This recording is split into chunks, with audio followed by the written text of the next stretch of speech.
Il est 15h30 quand j'atteins le sommet. C'était si dur. J'ai galéré comme un porc. Je suis au bout de ma vie. Mais je suis sur le toit de l'Europe. Je renoncerai pas, le Mont Blanc, je voulais le monter. C'était un projet à 2 avec Louis. Et une fois rétabli, je demanderai à Louis s'il veut le retenter avec moi. Une deuxième fois. Petite pierre comme ça, à la vitesse où elle va, si on se la prend dans la tête ou même dans le corps, on finit en steak haché. On se demande comment on est encore en vie en fait, parce que on a vraiment frôlé la mort. Ils sont étudiants à Neuma Business School. Ils vivent parfois des expériences complètement dingues. Nous avons eu envie de les écouter. À notre micro, ils racontent cette parenthèse qui les a transformés. Cet apprentissage express, entre passion, force et détermination. Bienvenue dans la série Raid Dingue. Épisode 7, Le Mont Blanc à qui tout double, deuxième partie.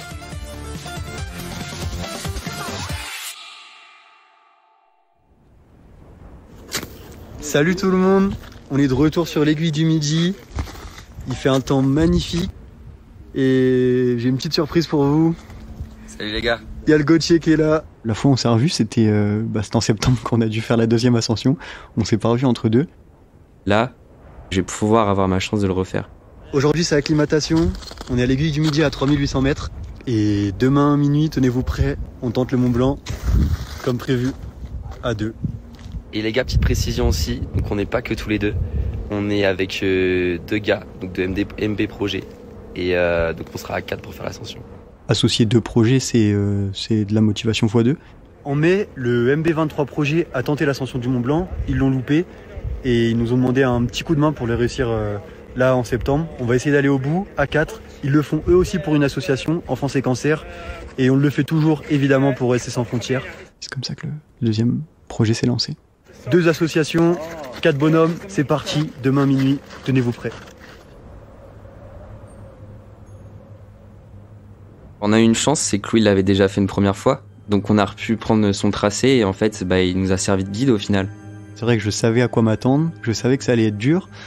Mais je savais aussi que du coup le faire en septembre ça allait être un peu plus sympa parce que la neige elle est à partir de 3600 mètres d'altitude alors qu'elle était à 2000 en juin. Donc il y a toute cette partie presque jusqu'au refuge du goûter où on sait qu'on va le faire en basket, qu'il n'y aura pas besoin de chausser les crampons, pas besoin de mettre les grosses chaussures. Les conditions étaient idéales, on avait du soleil, il faisait relativement chaud. Déjà ça mentalement ça fait du bien.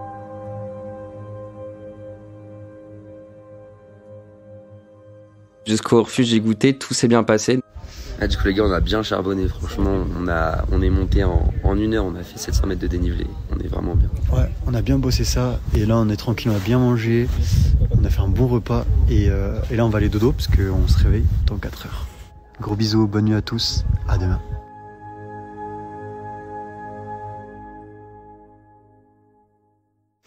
Hello tout le monde, il est 1h15, on est parti un peu en retard, on aurait voulu partir vers 12h30.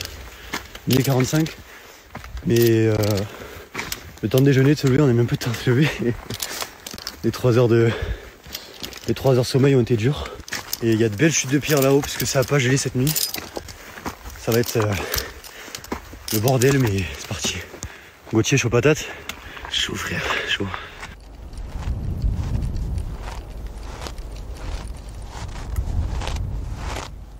On arrive à 4 heures, on voit les gars au refuge du goûter. Là ça fait un regain en moral, c'est vrai que ça fait plaisir de la retrouver. On est 4, c'est un gain supplémentaire de motivation. Et puis même eux, ils nous attendaient, ça leur a fait du bien de nous voir. Et c'est parti, là il est 4h30, on décolle du refuge du goûter. On monte jusqu'au dôme du goûter à 4300 mètres. C'est vraiment la barrière du Mont Blanc pour moi. Les 400 derniers mètres, c'est le plus dur. La fin paraît interminable. Et quand on arrive là-haut, Rodney et Gauthier se sentaient pas spécialement bien. Physiquement, en fait, je commençais à avoir mal à la tête, des vertiges, beaucoup de fatigue. Et du coup, on fait cette première pause au refuge Valo. Il est aux alentours de 7h30, 8h. Il y a le petit Gauthier qui s'est endormi avec sa bouffe. Là, on n'est pas trop mal, on va faire une petite sieste. Et après, direction sommet. Et quand on se réveille à 9h avec Gauthier, on a tous les deux mal à la tête, mais comme si on venait de sortir de boîte de nuit et qu'on avait pris une cuite. On est un peu KO, mais ça va le faire. J'avais le mal des montagnes, tout simplement. Un des Rouennais avait les mêmes symptômes que moi. Avec l'altitude, on a le manque d'oxygène. En fait, ce qui m'a manqué, je pense que c'est l'acclimatation.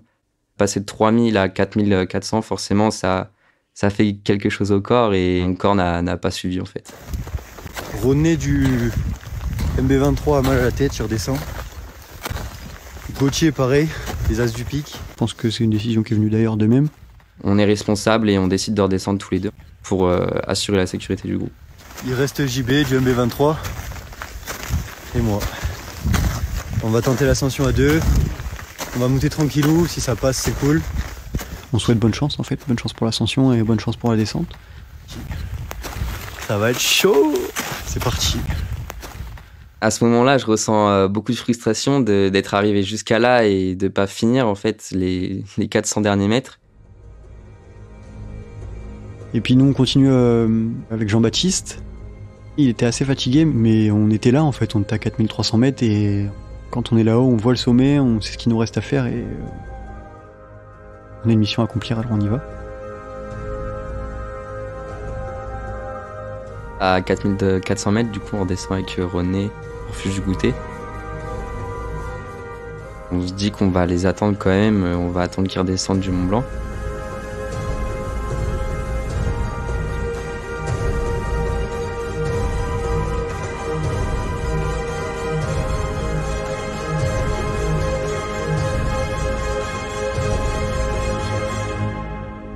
Et vers 13h, ils nous appellent. Ça y est, je suis là-haut. La vue elle est incroyable, le temps il est magnifique, il y a zéro vent, il fait super beau. Et on kiffe, ça y est, le deuxième de la saison. C'est fou, c'est magique, ça fait 3 mois que je suis monté là pour la première fois. Et je sais pas, c'est fou, c'est malade. On en a chié encore une fois, c'était bien dur. On reste 5 minutes là-haut, puis on va attaquer la redescente. Du coup, la descente jusqu'au refuge du goûter, elle était vraiment dure. Je pense que le mal des montagnes m'a rattrapé à ce moment-là. Et j'avais plus de jambes, j'avais plus de tête. J'ai été beaucoup aidé par Jean-Baptiste, qui m'a motivé et qui m'a aidé à redescendre. On fait une petite pause, on prend un petit cookie, un petit chocolat chaud, et puis là on hésite. Est-ce qu'on dort au refuge du goûter tous les 4 ? Est-ce qu'à 18h on a le temps de partir et de redescendre jusqu'au refuge de Tétrousse ? Ou pas ? C'est la question qu'on se pose. L'enjeu en fait c'était de prendre le train le lendemain, donc on prend qu'une demi-heure. Donc forcément là on est un peu plus frais qu'eux et on les booste un petit peu. C'est vrai que j'étais vraiment très très fatigué, là pour le coup j'étais à bout de force. Je m'attendais à ce que Louis ait pas beaucoup d'énergie, mais au final il en avait encore beaucoup. Le plus important c'est de passer le couloir du goûter avant que le soleil se couche. Parce qu'on a conscience que les chutes de pierre le soir, une fois que le soleil a tapé toute la journée, elles sont beaucoup plus importantes. Et vu qu'il fait nuit, on les voit pas forcément.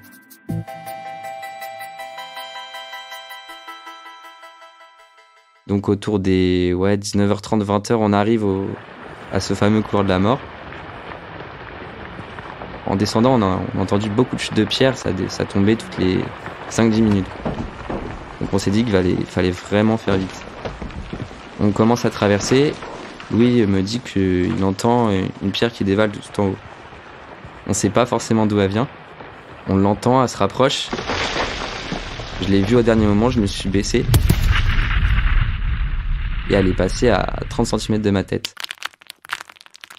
Par chance, on a trouvé la seule pierre qui pouvait nous abriter au milieu du couloir.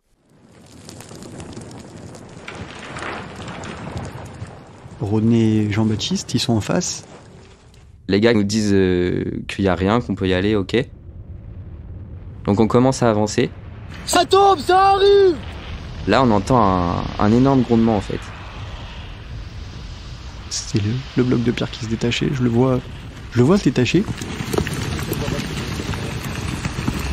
Et il y a une première pierre qui arrive, qui fait à peu près la taille d'une balle de tennis. Une petite pierre comme ça, à la vitesse où elle va, si on se la prend dans la tête ou même dans le corps, on finit en steak haché. Gauthier, reste collé, hein. Gauthier, tiens le coup, gros. Tiens le coup, putain. Allez, Gauthier. Il y a cette première petite balle de tennis qui arrive sur Gauthier et qui nous dit attention, là c'est l'échauffement et ça va être le bazar. Et là, ça commence à tomber de tous les côtés, donc devant nous, derrière nous, au-dessus de nous. Et là, c'est parti, c'est l'avalanche. Wesh. Wesh. Wesh, Gauthier. Il y a des rochers de la taille des Tungo qui passent. Il y en a partout, à droite, à gauche, en haut, en bas. Enfin, il y en a vraiment partout. Oh. T'as vu, Gauthier, les grosses ils sont passés? Oh. On avait de la chance en fait parce que la pierre nous protégeait aussi un petit peu du dessus. Et en fait, on se dit que si on se prend le moindre petit caillou, là c'est la fin. Il se passe 3-4 minutes pendant lesquelles on voit rien du tout.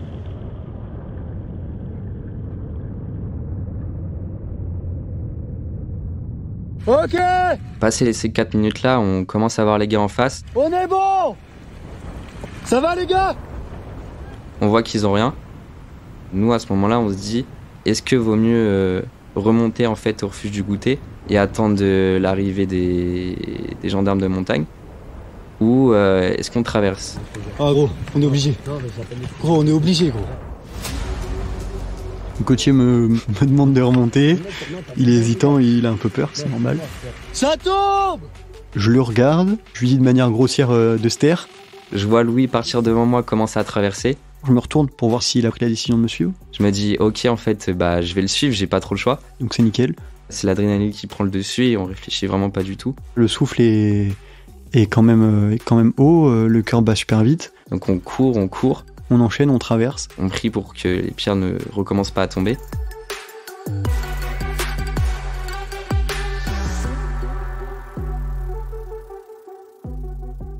Et une fois qu'on a passé ce couloir, il y a encore 150-200 mètres.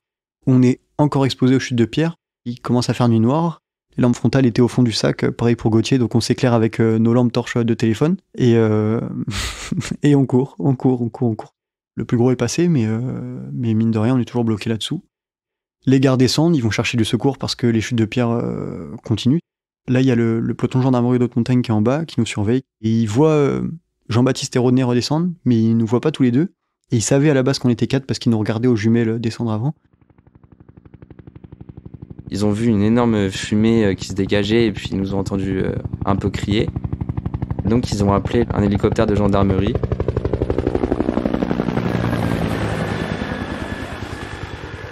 On arrive dans ce passage où on est en sécurité et là on sait que ça y est. Logiquement c'est terminé et on est sain et sauf. Il reste encore un peu de chemin jusqu'au refuge de Tétrousse, mais le plus dur est passé, le plus dangereux est passé. Et là on commence à respirer, à réaliser ce qui vient d'arriver. On arrive au niveau du refuge de Tétrousse, donc qui est vraiment pas loin du couloir du goûter en fait, qui doit être à 100 mètres. Là-bas, il y a un gendarme de Haute-Montagne qui nous attend. Il y a Rodney et Jean-Baptiste qui nous attendent aussi, et là...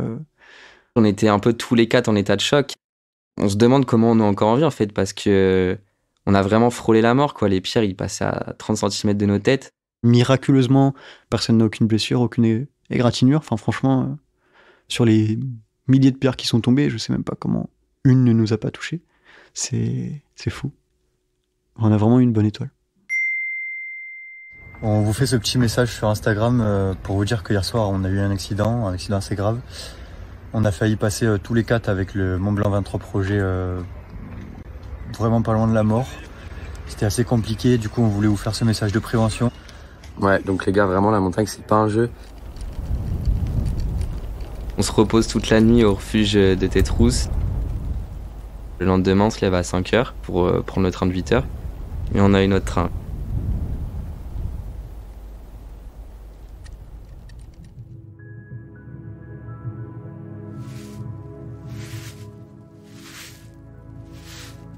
C'était énorme, c'était fou, L'expérience du Mont Blanc, elle était dingue parce que remplie de rebondissements. avec des enjeux associatifs, humains, sportifs. On s'était fixé un objectif qui au début paraissait inatteignable. On s'est dépassé nous-mêmes, on a été au bout des choses. Je me suis retrouvé confronté à moi-même. Quand le corps répond plus, le mental prend le dessus, mais je pensais pas qu'on était capable de faire autant de choses avec simplement le mental. On s'est toujours tiré vers le haut. Ça m'a permis de voir ce que c'était de se pousser mutuellement, d'être vraiment une équipe. C'était incroyable.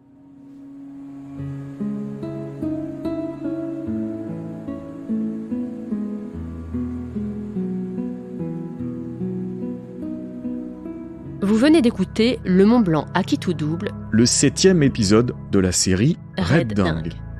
Une série imaginée et réalisée par Neoma Business School.